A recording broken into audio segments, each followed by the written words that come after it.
গোপাল, তোমার কথায় আমি মেয়ের বিয়ের সাহায্য চাইতে কাল মহারাজের কাছে গিয়েছিলাম, কিন্তু মহারাজ আমার প্রতি অন্যায় অবিচার করেছেন। তাই তোমার জন্য তাই এটা হয়েছে। এখন তুমি এর বিচার করো গোপাল, তুমি এর বিচার করো। আহ আরে আহা, কি হয়েছে? আরে কি হয়েছে না কেঁদে আগে সেটা বলো। চলো বলি।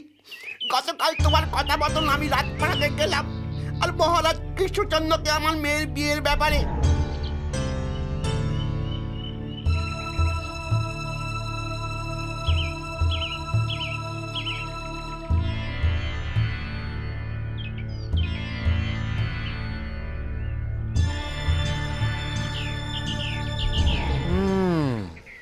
ঠিক আছে ভাই, তুমি কিছু চিন্তা করো না, আমি দেখছি কি করা যায়।